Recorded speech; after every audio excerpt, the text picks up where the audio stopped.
I just want to talk about Zelda. Or, if I'm being honest, I just want to be playing Zelda. I agree. I just found, well, I didn't find my first Lionel, but it's the first time I found a Lionel where I'm like, I'm going to fucking take you. I'm going to take you on. And it killed me so quickly. I've beaten a couple big boss things now. Yeah. Just dotted around. Yeah. I beat like a weird brick monster up in the sky. Yeah, in the Sky Islands. There's a few of those I've done. I beat a big skeleton bony guy with a big eye. Stalnox. Yeah. And his eye kept popping out, and then I was booting it away from him to try and stop him hitting me. And I beat one of the what they call the big rock bases that people are Talus. on top of. Yeah, and you have to take out the little stone on his head. Yeah. You can ascend through them. Oh, I never even thought of that. Me neither. Casper so sort of said something a bit cryptic. Said ascend makes mincemeat out of a certain enemy, and I was like, "What's that?" And then the next time I saw one, I was like, "Oh my god!" It's just like, it's so clever. The one I found, the little bokoblins on his head were firing flaming shots at me. Yeah. And every time it torched the grass, I was like, I can fly in the air. Yeah. So I did a little fly and then sent off some It's unbelievable. magic high-powered arrows. Yeah, it was great. Right, let's record an episode. Here we go. Hello and welcome to another episode of the O3C podcast, coming to you from O3C Games. I am Jonathan Dunn. I've always been that, and I will continue to be that. Chris Dow is here with me. Hello. Hello. And I reckon, give a few years, I'll probably still be Chris Dow as well. No guarantees. Probably, though. Chatting about video games. I try and play the theme in my head to get the timing right. But, It's your announcement, because I did a Zelda one last week. Quickly, right here, right now, we need and would love some support from you. o3c.games/support, one-off PayPal donation, regular Patreon subscription, sharing the podcast on social media, leave us a review on your podcast platform, all of that sort of thing. There's rewards available for most of those things, so please do us a solid. Help us out with a few quid or a few shares. Tack. Very nice. Hello. All right.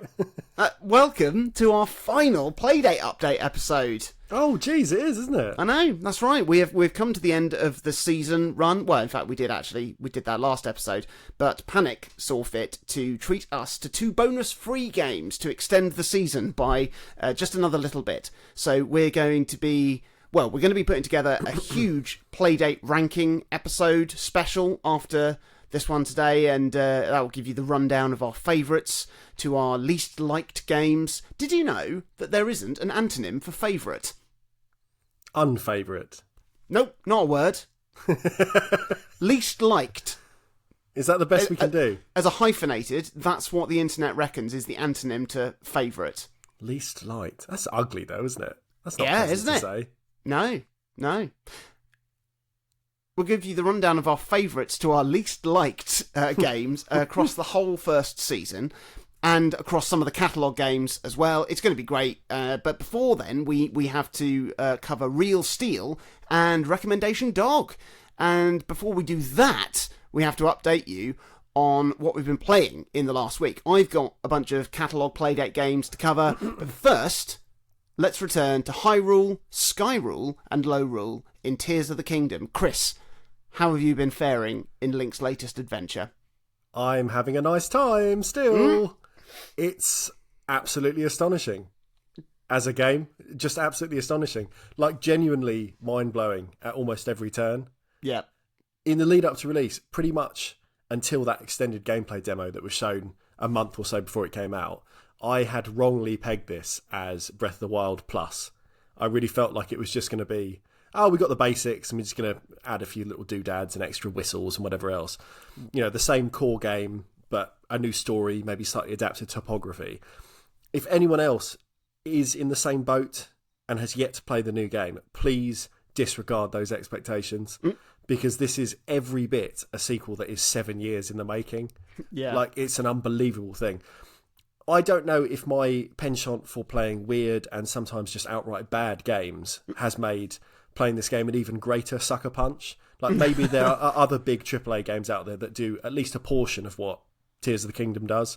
But for me, every single time I boot the game up, at least one thing happens to make me feel like a genuine sense of awe that this is coming out of my television, that this is a game I'm allowed to play.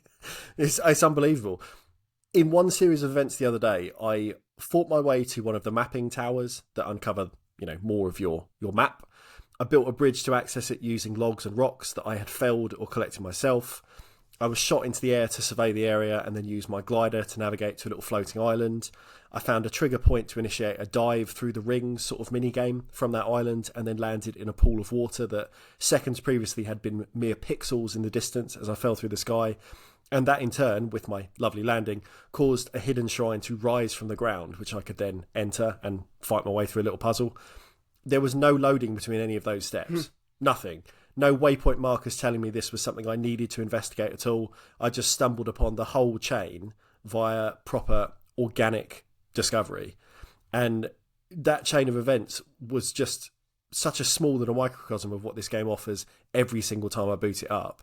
And it just manages to make you always eager to explore, and then just reward you with vast riches every single time. Every single time. Yeah. That little scenario there, I felt clever for making a workable bridge. First reward. I'm in the air looking over the continent. It's just a reward being able to see that rendered in front of me. Now my map is slightly more filled to make navigation and quick travel easier. Again, a bit of a reward. Then I've found what feels like a totally secret area that's barely visible from the ground. Great. Reward. Now I'm playing Pilot Wings as I fall down. Great. Love that game. Reward. Now I've landed on a little tiny target as if I've leapt off the agency building in Crackdown. Great game. Another reward. Then I've unlocked something cool and new to enter and beat. Like every step of that, I just felt like someone was patting me on the back and just going, yeah, do a bit more, see what else you can find. It's just an incredible run of feelings. Yeah. And none of that had any explicit direction. Like, I can't stress that part enough as to why I love this game. Like, there's hard-coded environmental direction, of course, because that's why this is such a successful game. But Zelda's biggest strength in both Breath of the Wild and Tears of the Kingdom is to be able to present a world that feels so completely open, but with just enough subtle nudging and signposting that no play session is wasted. Yeah. Because if it was just a completely open map, you wouldn't have any idea where to go. But the way it's designed is that you've got these little roads, you've got these little icons, you've got little things that will just sort of pluck your interest as you're walking around. And everything has been considered and play tested to just within an inch of its life. So it's always fun every single time. One thing that I think Tears also does, though, in addition to all this, as a real quality of life update from Breath of the Wild, is how it makes quests and side quests slightly more pointedly introduced, if that makes sense. So you can still ignore them completely if you want, and that's basically what I have been doing in most of the time I've been playing. Yeah. But they've been given just this slight overhaul in how they're set up and how the introduction to them is delivered. That means whenever I am ready, the loose threads of each little task list are that much easier to re-find and follow. And I think there are definitely times in Breath of the Wild where someone would go, here's a thing you can do, and by the time I'd walked down the end of the road, I'd forgotten it, and the game gave me nothing to kind of find my way back to it. Yeah. So if I didn't remember, at this stable there's some guy who wanted a hat. It's like, if I didn't recall that, I'm never delivering that hat. Yeah. And this is just a little bit different in how it sets things up. All of this praise might mean nothing, like I said, because I haven't played the last decade of Assassin's Creed games. I haven't played any of the Sony big first-party open-world action games.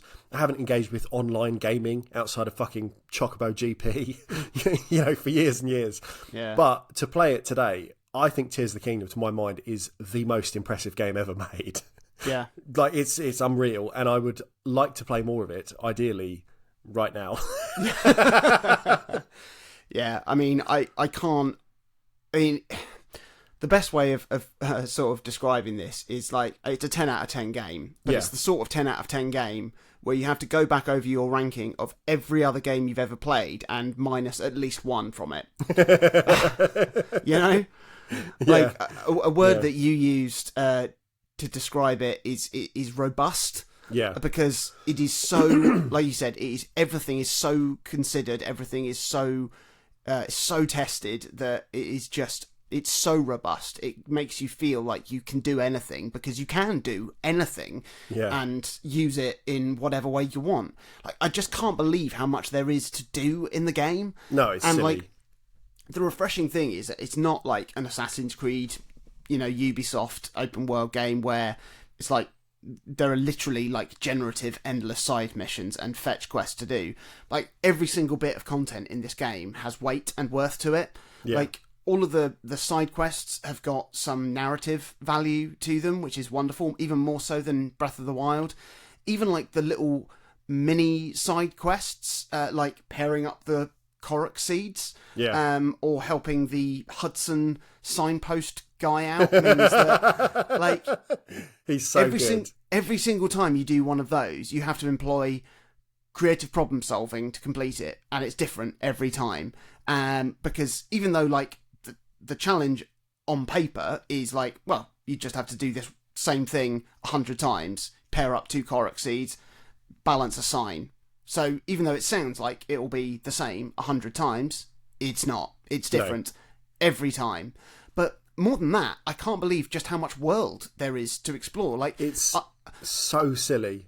Silly. I'm amazed at how inviting it is to explore Hyrule all over again after playing through it in Breath of the Wild. It is remarkably different to that first game for a start.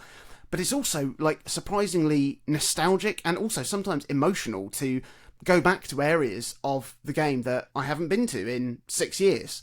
Like when I stumbled across the Great Plateau for the first time, which is where your adventure begins in Breath of the Wild, I got a little weepy. Like I don't really remember. Like I remember like the broad strokes of the Hyrule map, but really, I mean, barely anything. I remember that Hyrule Castle's in the middle. That's basically it. I remember some islands in the southeast. That's really about it. Death Mountain, top right, maybe, but like.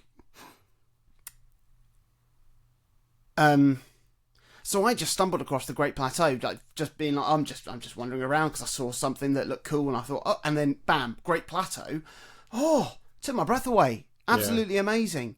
And if you're getting a little bit bored of exploring Hyrule, which you just don't get bored, but like if you want a change of pace, get up in the sky, explore the incredible Sky Islands that offer just a whole other pace of challenge and exploration.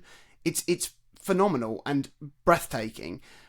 And then, hey, if you want a whole other change of pace, get your Hylian ass down to the depths for some gloomy, gloriously atmospheric exploration in the dark. Like, all 3 planes of this world are equally as enticing and wonderfully satisfying to explore. It's just, no matter what you do, it's just an absolute treat. And like I said, well, like we said, the level of care that's gone into every single element of the game is astonishing. Like, I think it was just today or yesterday, it was revealed that like the additional year-long delay that the game had was purely just to refine everything in it. And it really, really shows, because like it comes back to that word robust again.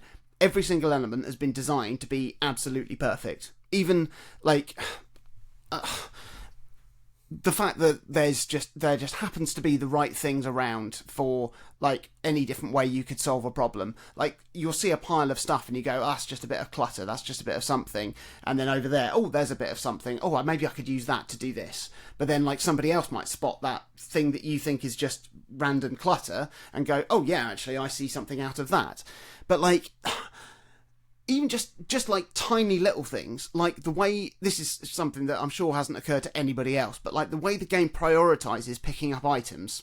I don't know if you've noticed this. Like when you defeat an enemy, like there'll be a little bundle of like monster materials, their weapon, maybe a shield or something. If you run over the pile and just like hammer A to pick up everything, the game allows you just to pick up all the materials without picking up the weapons, because it knows that that's more likely to be what you want to do, because you do need to put a little bit more thought and time into what weapons you do pick up.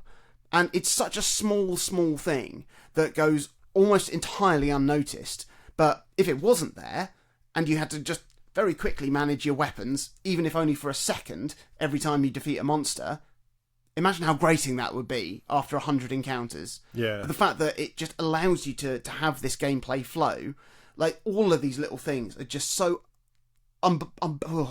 unbearably well considered. I just like I said, it makes every other game pale in comparison. You know, I mean, it's got no right to be as complex and as stunning and as creative as it is. Like, for every single element, I'm still blown away by the sound design in this game, the Foley work, the way that the dynamic music works, the way that the dynamic sound effects work.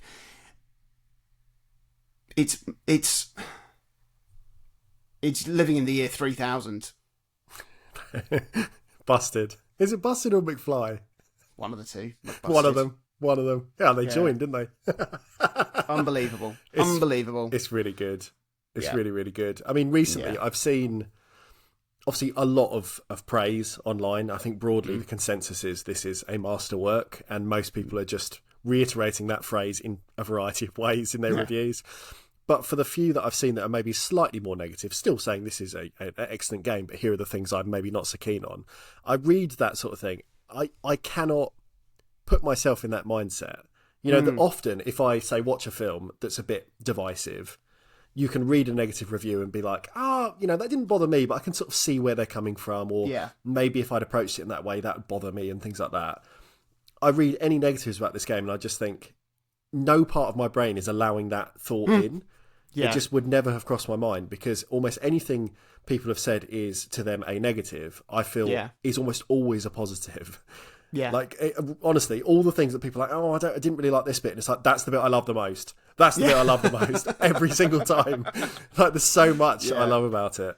I can't believe how different everybody's experience of the game is. Like, not in terms of like the quality of it, because everybody's, you know, like you said, broadly, everybody's absolutely blown away by this. But even, like, I'm avoiding sort of talking to, and I'm avoiding sort of engaging too much in social media to sort of, because I'm enjoying just everything being a surprise and everything being fresh. But even just like. Like, I think in the Discord, somebody said, like, I'm not massively far into the game. I've only got 2 memories so far. And I don't know how many hours I've played the game now. 15, maybe. I had no idea what he was talking about.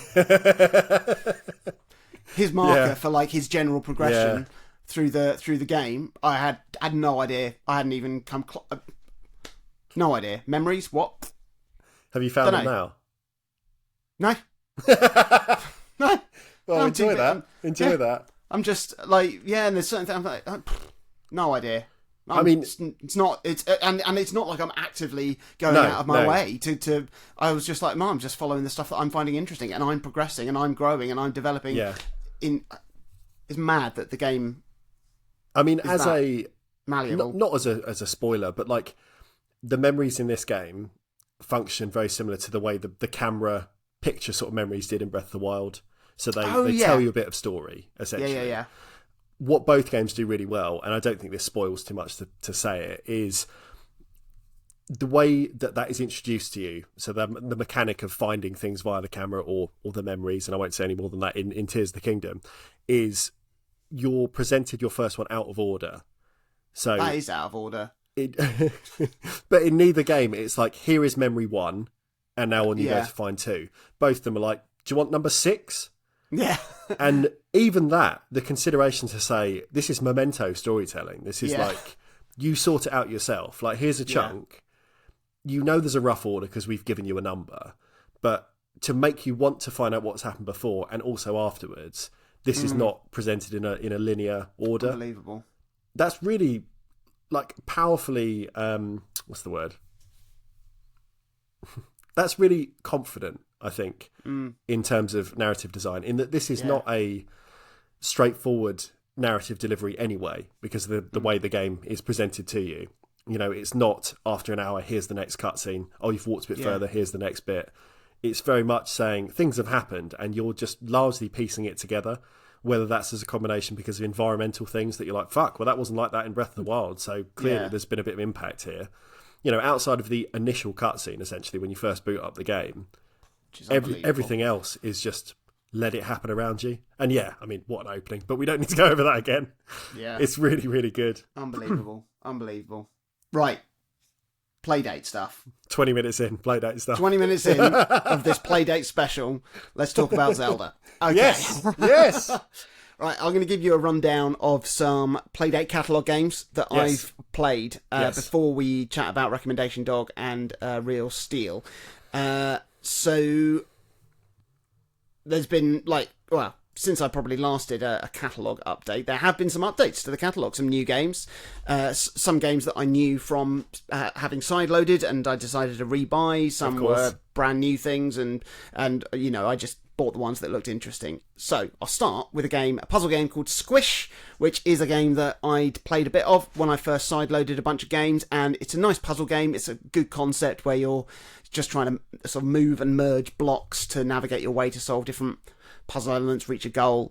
But I got a little turned off when it introduced the different colour based mechanics, which at the time when I first I just got my Playdate, I hadn't really got used to the Playdate language of games, if that makes sense, because 1-bit gaming was still so fresh. I hadn't got really used to understanding different ways of portraying elements in that style. So the different levels of cross-hatching used to denote different colours in the game just did not read for me very well at first. But returning to it now, months after I've put hours upon hours into my Playdate, I'm having a whale of a time. It's a really good puzzle game. It's very, very well made. Great puzzle design. Strong recommend. Squish. SKWISH. Very, very good. Another strong recommend is another game that I'd originally sideloaded and have returned to now. It's in the catalogue, and that is A Balanced Brew, which is a very, very tight action puzzle game where you use the crank to control a unicyclist across increasingly treacherous terrains to get his morning coffee. For a start, the level of precision in the crank is showcased so well in this game. Probably the best example of how accurate the crank can be. It's just really, really tight. It's tough to get used to how to control the unicycle at first because of this level of precision, but when it clicks, ooh, oh yes, it's just really, really great. The game keeps up the level of challenge through, just constantly. I've rage quit several times because I've almost got to the end of the stage and just misjudged where my balance was and just slipped up right at the end. But it's always been my fault. And the game, it does give you options to change the difficulty on the fly, which is great to take those harsher edges off. And to be honest, if it weren't for that feature, I probably wouldn't have made it as far as I have. But it's throwing new elements at you continuously throughout the game, which is great, different types of surface and slopes and hills and wind and bird poo and crowds of people and loads of stuff that just keeps you on your toes, keeps you thinking. There's tons of levels across at least 4 different environments. I've reached the 4th environment, which feels like it's the final one, but I could be wrong. There's loads of additional modes for different challenges. It's a very, very strong game. Very, very highly recommend. I also picked up a game that... Have you got something to say? No, I was just sorry. I was just doing my little stimming. Fine, absolutely fine. I also picked up a game that's been on the catalogue, actually, since the catalogue launched, but I hadn't tried out, and that's called Down the Oubliette. Oubliette. The Oubliette, French, of course, for a place of forgetting, which is a dungeon crawler come tower defence game. And the way the game works is you are basically going down floors of your basement, and on each floor there are a certain number of waves of enemies. You need to defeat all ghostly ghoulies, and you don't know where they're going to spawn, so you have to explore carefully, place your ghost traps and weapons at strategic points, so if you do encounter a wave of enemies, you can run away and leave your weapons to handle them as they chase you back through the floor. And then when you beat a wave, you get more energy to then place more traps or upgrade your already placed traps and weapons, and different traps will then be more effective against different enemies, and it's a really, really good game. It's not quite as free-flowing puzzle solving as a lot of tower defense games, because the floors are designed and not procedurally generated, so when you retry the floor, you can prepare in knowledge, and there does sort of end up feeling like right ways to solve the level. And also you carry over spare energy from one floor to the next. So I was really, really struggling on one of the later floors, and I decided to just restart the run entirely from the beginning, and armed with knowledge of what was coming, I could then place my traps a lot more efficiently. It meant that by the time I got back to where I was towards the end of the game, I just had so much spare energy that I could just whack down all of the strongest traps, upgrade them, and just kick the game to the curb. But also, it sort of feels like if you don't do that, I don't think the last couple of levels are beatable if you haven't just really saved up a lot of spare energy. So I'm not really sure the balance of the game is quite there. Yeah. But it's a really good concept. It's certainly in essence, and I did enjoy my time with it. And I'm keeping it on my Playdate in the hope that it maybe gets some updates and some more levels, because it's nice. Last Playdate update, when I was talking about Ratcheteer, I was talking about how just impressive it is getting something like that running on the Playdate. And playing another game that I've just got on the catalogue called Legend of Etad, it's similarly remarkably impressive to get a game like that running on the Playdate. It's a sort of feeling I haven't had since like when we were kids and we'd just be wowed by these like more tech demo-y Game Boy games. Baseball 2000. Baseball 2000 is the one I've written down. Alone in the Dark on the Game Boy Color. Yeah, on Nintendo Switch Online. It is now, remarkably. Things that we're really trying to find ways to push the hardware to new limits, or finding those limits, pushing way past them despite those limits being there for a reason. But Legend of Etad is a fully fledged first-person dungeon crawler game. Like, I've always been a little bit enamoured with this style of game. Even though I didn't play like the classic early PC first-person dungeon crawling games, Shining the Holy Ark on the Saturn, which was like an evolution of the concept, and that's, well, it's an all-timer for me, a top 5 game. And I was expecting Legend of Etad to be more similar to Shining the Holy Ark, which has the first-person dungeon crawling aesthetic and mechanics, and then has turn-based battle enemy encounters. Yeah. But Legend of Etad, somehow, on the Playdate, has real-time combat woven into the game. Yep, it works brilliantly. You can move and turn and run away, raise your shield with one arm to block attacks, switch out weapons and magic attacks to fight back on the other hand, all while navigating what feels like a fully 3D world. Like, I don't know how they've got this game running. It's brilliant. Like, it's not perfect. Obviously, it's asking the Playdate to do an awful lot, and there's a lot of controls that took a little while to get used to. But once I've got my head around like how it's asking me to play, it's great. Like it's one of those games that really does feel like you've got a whole world in your hands, like I imagine the Lord feels with the Earth. And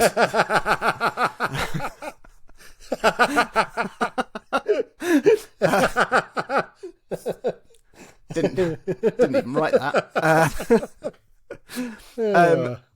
And the game is also sort of built quite nicely into like almost like stages.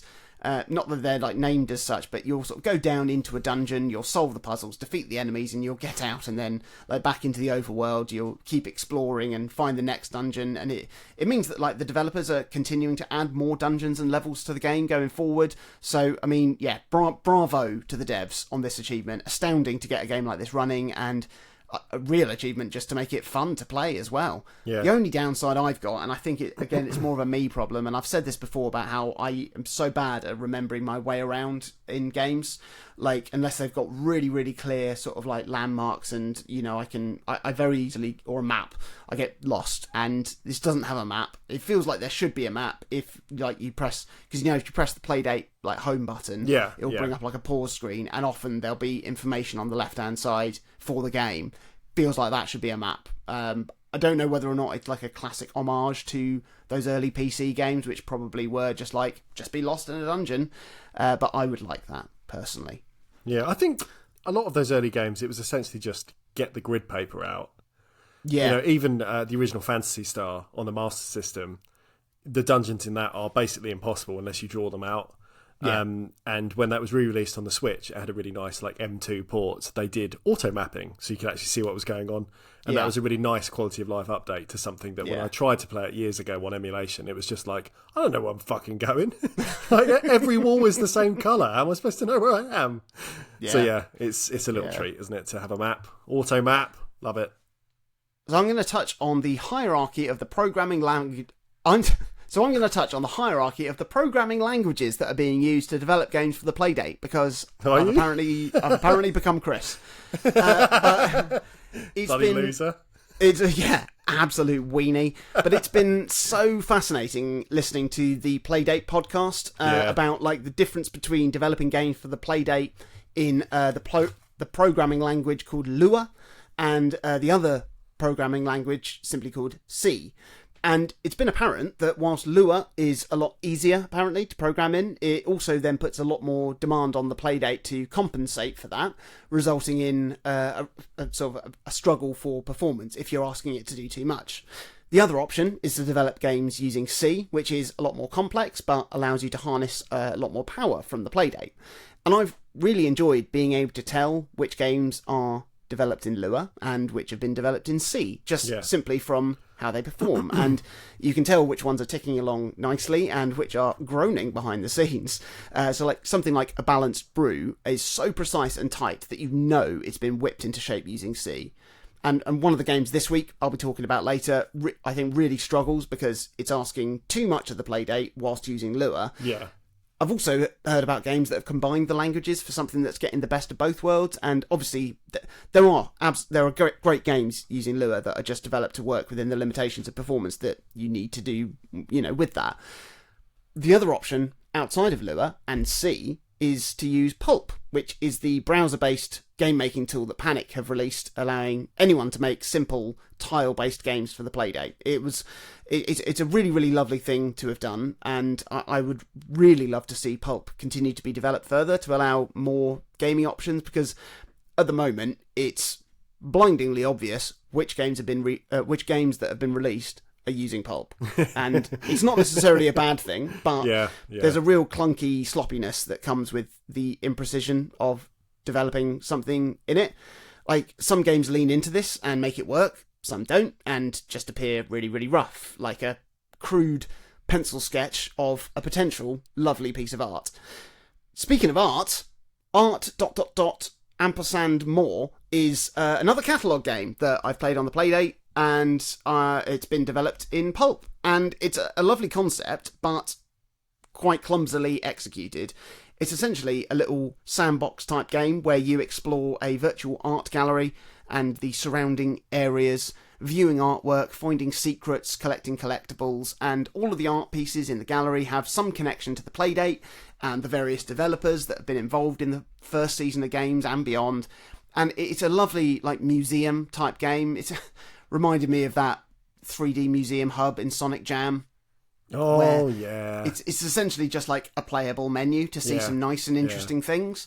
And I really like this game, but it's just so gosh darn clunky and ugly to play that it just got boring quite quickly. And it could be something really special. It feels like it could be a real celebration of the Playdate and the success of all the involved developers. So, yeah, I mean, it feels like Panic should get in touch with them, help them develop it, almost like and release it as like a free game to celebrate the first season and the catalogue. And maybe it could be like it'd just be lovely if it could just be this nice on device sort of growing sort of museum that you could just enjoy, and it would expand as more games were added. And yeah, because it's lovely.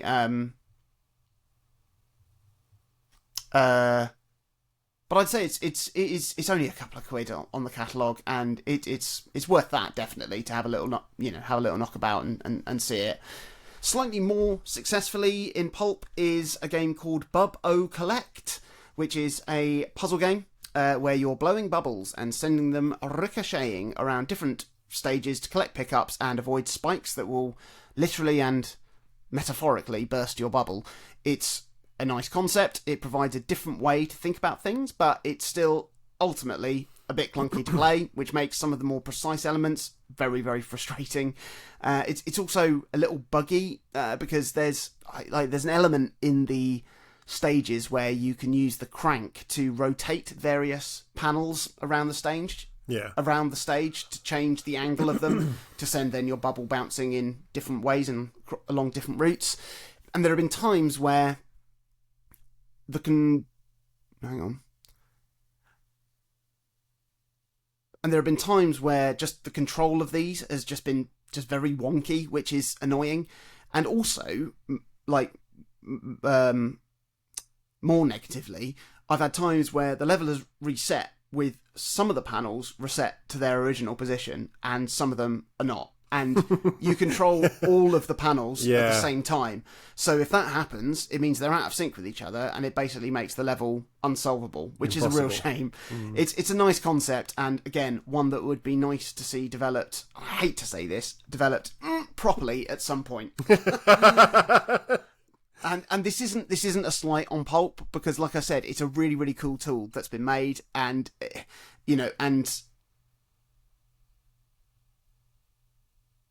And if it's a choice between, like, people making games at all, or, if it's a choice between somebody making a game in Pulp or never making a game, then absolutely, it's a great thing. But it does feel like a sketchpad for game ideas, rather than a way to make satisfying and complete games in their entirety.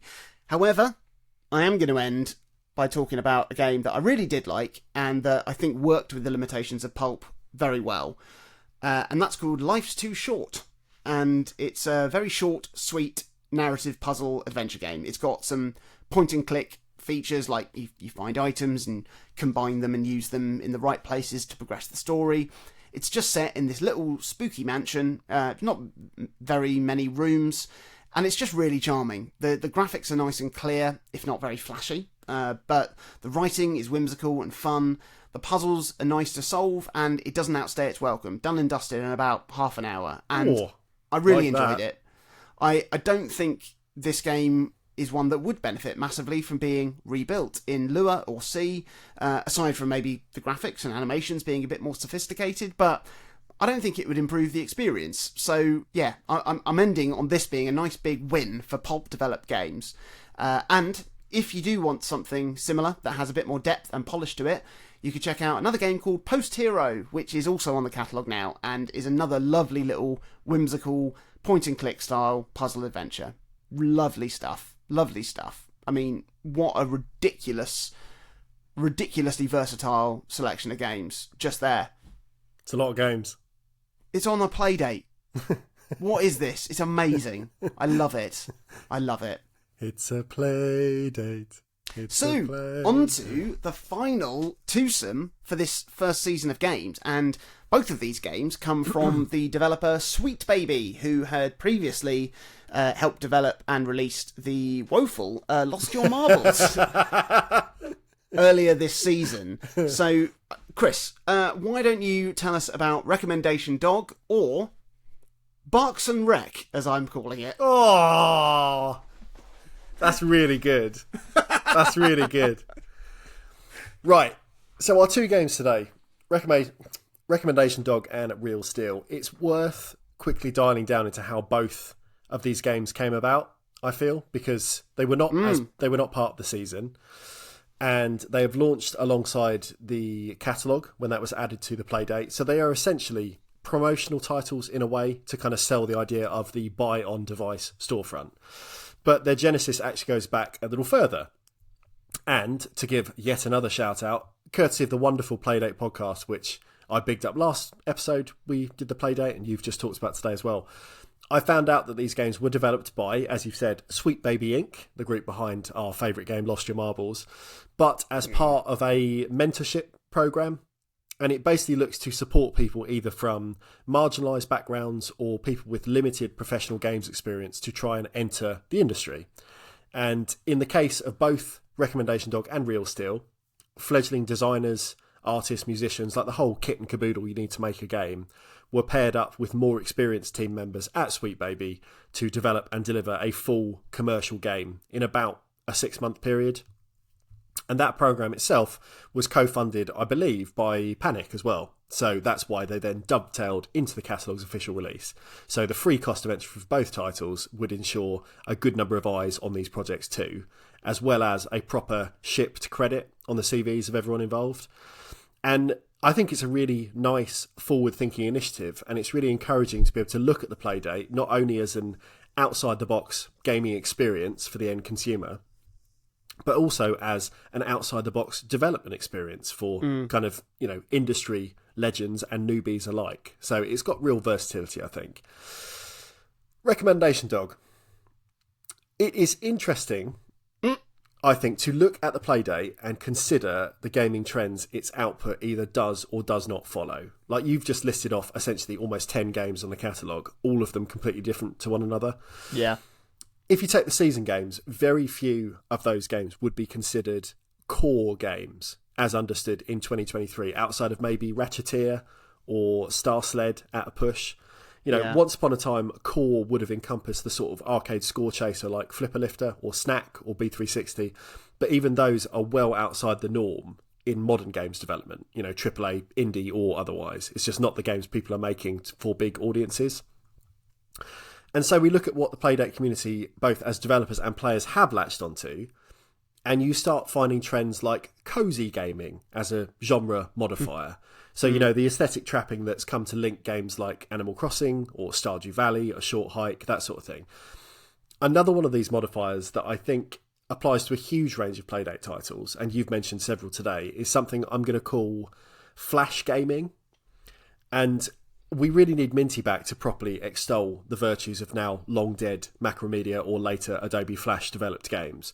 But there's something about the specificity of design in many Playdate games, coupled with the shorter development and indeed run times, that makes a game like Recommendation Dog feel like something that years back would have been demoed using Flash. And indeed, the more I've thought about it, the more this idea of Flash's lineage and what Flash games embodied in their prime feels right to apply to all sorts of Playdate titles. So Playdate's library often feels to me like a continuation of what many Flash designers were doing back in, say, the Newgrounds days. Take, say, Super Meat Boy, for example. That wouldn't work on the Playdate, as it ended up being shipped, but its early Flash demo, which was less refined, it was much, much smaller in scope, probably could have. Alien Hominid as well, probably a bad example because of how frenetic that game is, even in its earliest forms. But again, in a different timeline, I can absolutely see a simple 3 or 4 stage version of that game starting life on a device like the Playdate instead of in Flash collections, before then being fleshed out into a console and handheld game like it became. Recommendation Dog, then, it's a very simple concept. You'll have seen everything it can offer reasonably quickly after booting it up, but I think it is worth playing for the same reason that many Flash games were worth playing, and that's because the melting pot of its art and music, its simple writing, its world building, its central conceit, in this case that essentially you are a dog running a job agency linking clients to practitioners, is just something you won't find elsewhere. It's unique to this device. You're not going to get it anywhere else. It's not a surprise that many side-loaded Playdate games end up being first sold on itch.io, because I think that's very much a platform for experimental or art-first games designers to hawk their wares. And yeah, there are a whole bunch of other more traditional gaming experiences sold there too, but I think the site's bread and butter is visual novels that offer perspectives from marginalised voices, or procedurally generated photography games, or efforts to backport modern games to home computers like the ZX Spectrum. And again, 10 years prior, most of the games that fit that mould, the type of thing produced by teams of 1 or 2 in evenings around other hobbies or jobs as passion projects, would have slipped out via Flash aggregation websites. And conceived a decade ago, it's not a stretch to imagine a game like Recommendation Dog releasing and being spotlit as a featured title on miniclip.com or one of those sites. Because despite its singular mechanic and extreme focus, it probably would have found a reasonable little following via kind of video gaming's blogosphere of the time. And I just think, as I've said a few times with the Playdate, it's really cool, to me at least, that these tiny weirdo projects, in the absence of something utilitarian like Flash, now have a really unique home on the Playdate. One of the reasons I've loved having my Steam Deck is that it makes PC games and PC gaming feel more consolised. I rarely play things on my laptop despite its power, because gaming just isn't comfortable there. It's not an event. And the Playdate pedestals even tiny games in a similar way. If I found Recommendation Dog online, probably wouldn't give it much of a thought. But because it's on the Playdate and I can play it for 5 minutes while I'm just in between other stuff or as a break from doing some work or something like that, it's quite a nice little time. You know, I guarantee that if it was on a web browser, I wouldn't really give it a look in. It would just be something that maybe I saw a reference somewhere, I'd put it to the back of my mind and never load it. But this idea of flash gaming, I think, is more about the vibe than the delivery method or method of play. And it's cool that the Playdate can do that and kind of be a place for these games to land and get a bit of attention.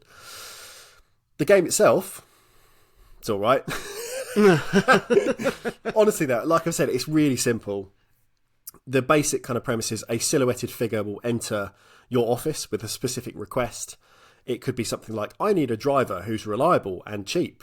And then you use the crank to satisfyingly thumb through a Rolodex of profiles where each fictional character is presented with a portrait, a job title, and a ranking for things like their reliability or their cost. If you choose an accurate match, you'll be rewarded with a nice chunk of score. If you choose an accurate match quickly, you'll receive a nicer chunk of score. And if you make a bad match, you get a strike. If you get 3 strikes, it's game over. The main game, to play to completion, takes place over 5 sessions. Each session adds more character cards to your Rolodex and more oblique requests, which makes acting quickly more of a challenge. Between each session, you can peruse your cards at leisure to try and retain key information to help make matches quicker. But honestly, if you can retain numerical values for 5 graded characteristics for upwards of 40 unique characters by the end of a run, you are a better man than me. So I largely just left that option alone and just played on my best reactions and instincts as much as possible. After each completed session, the game will remove one of your strikes as well, meaning that if you beat a level, as it were, you get 1 life back, and then you can try and push on to cement your 5-session score on the in-game high score table. And that's really it. Everything works pretty well. There's some little puns and humour in the character names and client requests. There's tiny references to other Sweet Baby games like O3C favourite, Lost Your Marbles. But there's not much really to say about the game itself because the core is so simple, like a little flash game, you know. Yeah. I guess you could describe the game as a very soft Papers, Please. You know, the admin of that game. The admin of that game without any of the existential and moral dread that usually comes with it. It's again, though, been passed through those Playdate trend filters. So not only is it, in my mind, a game of Flash lineage, it's also got that cosy label I mentioned at the top of all this, which I know Papers, Please absolutely does not. It does in a way. Love to close those borders.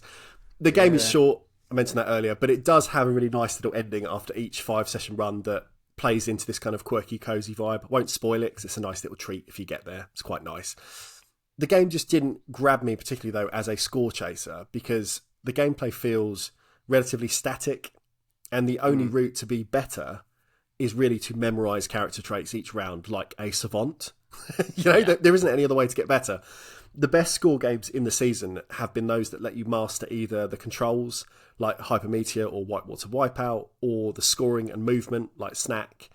And Recommendation Dog is probably a bit closer to Inventory Hero, in the way it seems more expansive than it is. You know, you feel like you've got quite a lot of agency, and then once you've played a few times, you're like, no, I probably don't actually. Yeah.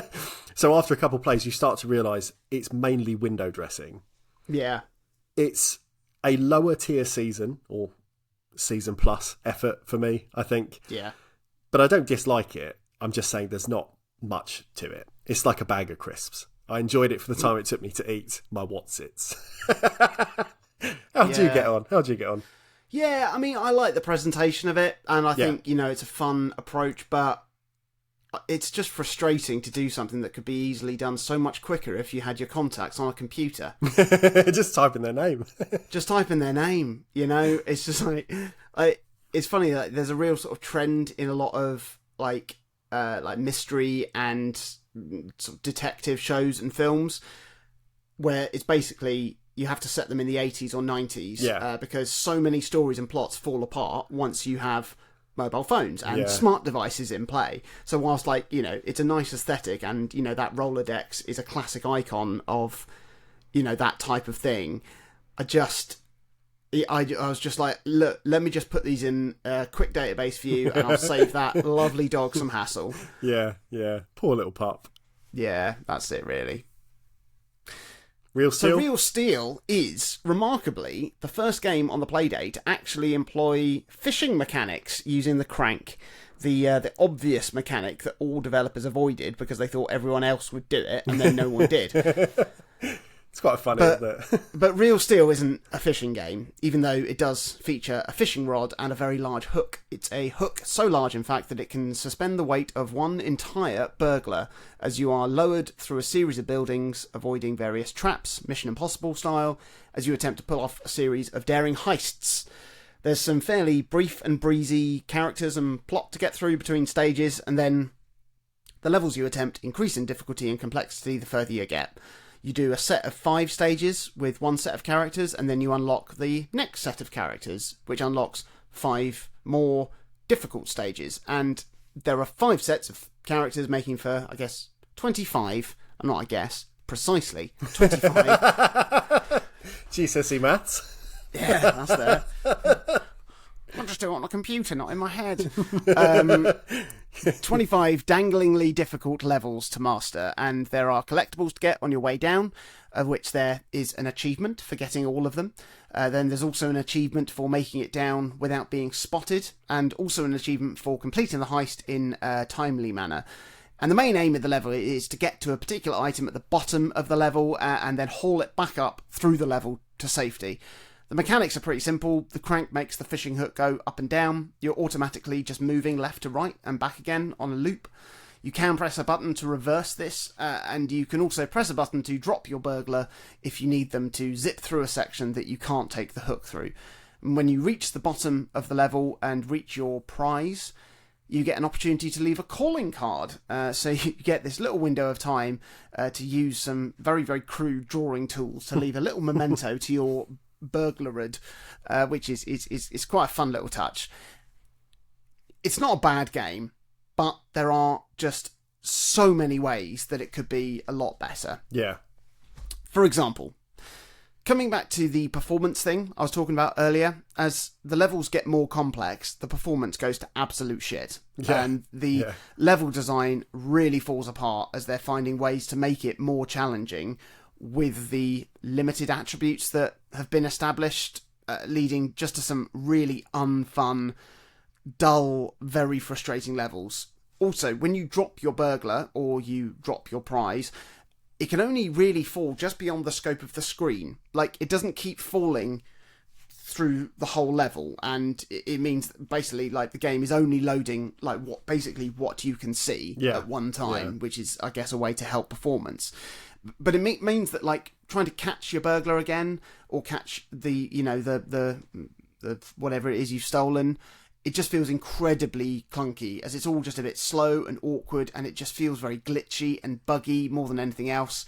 Like, it could have been a really cool mechanic if, like, dropping and catching was more precise, because it could have made some very sort of either fun, like, ambitious puzzle-solving moments, or just some speedrunning tactics. But as it is, it's just ugly and horrible. Another thing. It's like they couldn't figure out how to make a menu in the game, because the game is strangely devoid of menus. Yeah. Like, when you're leaving your calling card, the info you're given just sort of flashes up with a little countdown timer for it disappearing. So it's just like, oh, it shows you the info, and then 5, 4, 3, 2, 1, and it disappears. It's just like, that's weird. Just press a button when you finish reading it. And then, like, the drawing of the calling card is on a timer as well, which is fine, because, like, it's funnier if you're rushing and you've only got, like, 30 seconds to draw something, so it's going to be a bit shit. But you can't then just, like, press a button to say finished and crack on. That's the most annoying bit of this whole game me. You have to hold a button down, and then it skips the timer to then counting down from 3, and it's just really slow and clumsy and really annoying. And, like, there's also no level select for the characters and levels that you have completed, which makes the whole idea of replaying the levels to get all of those achievements that I mentioned earlier totally pointless, because I can't remember which ones I've got, which ones I haven't, for which levels and which characters, and I can't see which ones I've got unless I complete the level, and then it's moved on to the next one. And you have to play through all 5 levels of a character set then before you can come back to select a different set of characters to play as. It's maddeningly stupid. like I played through like, I probably would have put up with and played through a lot more of the game if I could have gone back to, say, like, even just like the first set of characters to try and get all 3 achievements on each of the levels for some extra unlockable. I don't know. I would have done that, but I didn't. Like, I know that Sweet Baby they're a company that's more about like narrative development and sort of narrative support than game design, but surely they could have found a solution for this. Like, I don't really like the auto-moving mechanic that's in there, of it just always sort of moving left to right, although I can understand the need for having like a hands-off element to this, as your hand is obviously busy operating the crank. But there are 2 ways this could be better. One is to make it a little more tighter and readable, so you know the precise moment when the change in direction is happening, which could be a small sound effect, like just like a whoosh of a fishing line being swung, or the change happens at a sharper increment instead of slowing down as the change happens, because it means that when you need real precision to get through a little gap or pick up a bit of treasure between the laser beams, you can often accidentally trigger the switch direction button at the wrong time to do the precise exact opposite of what you want in that moment, because it's not clear. Yeah. The other option is to give us the option of whether we want to manually steer with the D-pad or if we want it done automatically. Can't do menus though. Can't do menus. You know, like, I don't think it makes a difference to the gameplay, because like in the podcast episode, they were talking about, you know, wanting the game to be open and accessible. But I think you'll stand a chance of getting better times and higher scores by having more precise control on the D-pad. But yes, an automated version would be available to those who find it too fiddly to juggle the crank and a few buttons instead of just minimal multitasking. So, like, again, it's a game that shows potential but is let down by just some really poor game design and some poor performance. But it's definitely my favourite of the 3 Sweet Baby games that they've put out, and I do really, really love the ethos of their game development being more inclusive, giving fledgling developers an opportunity. But I feel that there just needs to be one additional level of QA in place so that these games can feel properly finished, because as they are, they don't feel finished, and that's fine for like a young developer looking to make demos, build skills and a CV. But objectively, when you put these games next to the other games that are on the Playdate, it just doesn't measure up. They just don't measure up, you know, to the other games available. And I feel that it's almost then setting these people up for a fall if you don't have the prior knowledge that this is what they are, you know. Yeah, I mean, this game, I think, has really stood out in a way because a lot of this season, because of the lower spec of the machine and potentially the lower barrier to entry, I guess, I've spent thinking in the back of my mind, like, could I design a Playdate game? And I mean, the key word here is design, not create or produce, because I have no skills. I don't know of anyone that does have any of the skills I would need. But it's games like Real Steel that have whet my appetite almost more than some of the good ones, some of my favourites, because holding it in my hand and playing a stage here and there, I've spent a lot of the time thinking, just as you've described, something doesn't feel quite right, and then stepping back and going, but why? And trying to sort of troubleshoot that as a layman. It's like, no, I can't go in and tweak the code and fix it, but could I foresee a way to make it feel better? And I think this is a frustrating one because the game has the potential to almost be a sort of Kururin or Roundabout sort of title, where an element is moving without your control and you're trying to navigate a maze, essentially, because that's all the game is, really. So, you know, you're making your way down the shaft of obstacles and collectibles, but with certain movement elements outside of your control. And just like you've described, the way your character is always moving left and right, maybe that's a constraint that could work, although it's not implemented that well here. Yeah. And especially because you can change your direction at any time, it doesn't even feel that narrow a focus in the same way like the spinning stick does in Kururin. So here's my potential redesign for this game. Here we go. I'm going to fix it. I'll put my email address at the end. We'll get it sorted.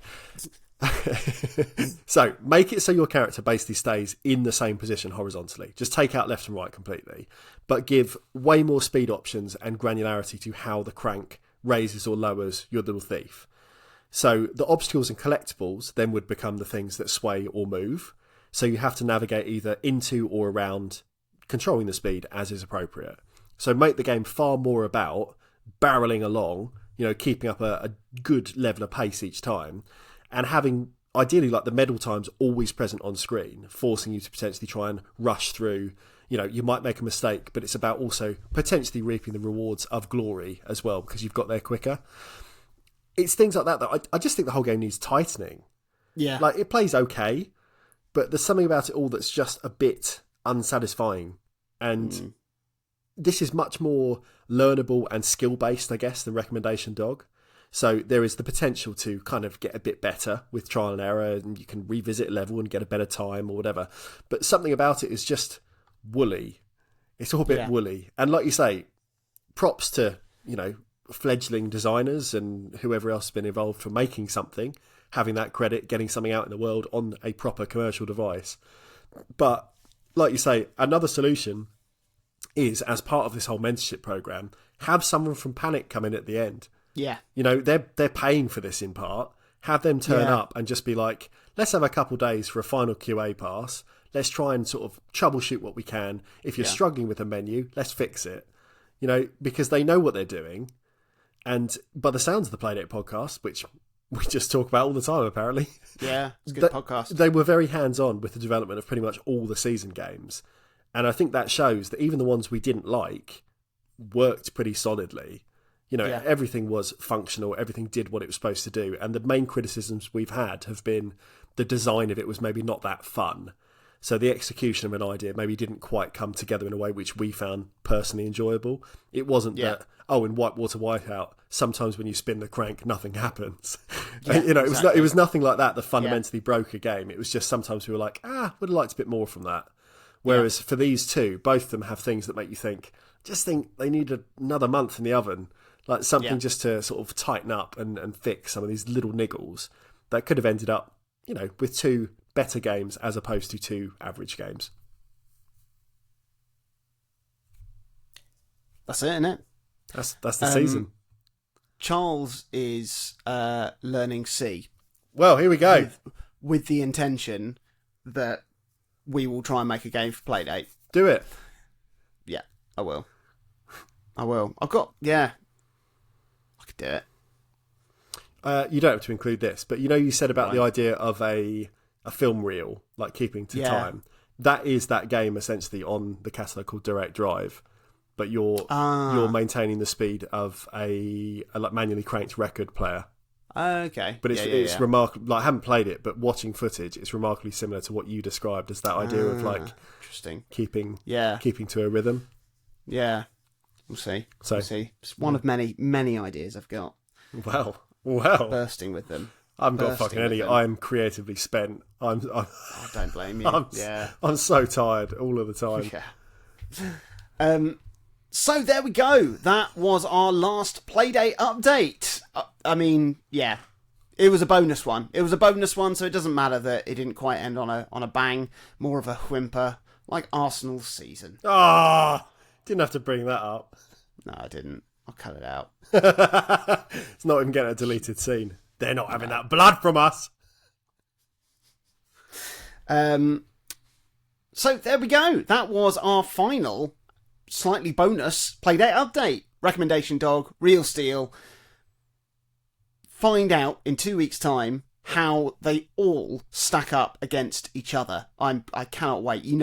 Obviously, we spent 3 and a bit years doing just lists. We love a list. I cannot wait to put this in a list and tell you all about why. No, not even why. Just I can't wait to tell you what order I think these go in. We're going to talk about all of the first season of games, including Recommendation Dog and Real Steel. We're also going to be trying to put some of the catalogue games in a rough order, and we're going to be handing out some special awards for certain games and certain for certain moments of brilliance within all of the games. Yeah. That's what we're Next doing. week we will be back with an interim update where we'll probably just be talking about Zelda, won't we? I reckon. Probably. If you want to get in touch with us, you can do that. O3C Games, that's what we are at on everything. Tell us what you're playing. Give us your own recommendations of what we should be playing. Why not? Tell us how you're getting on with Zelda, but no spoilers. Or you can reach out to us individually. Jonathan Dunn on Twitter is me. At Chaz_Hodges is me. There we go. See ya. Next, go and play Zelda. Put your playdates down, lads. Go and play Zelda. Why not? Treat yourself.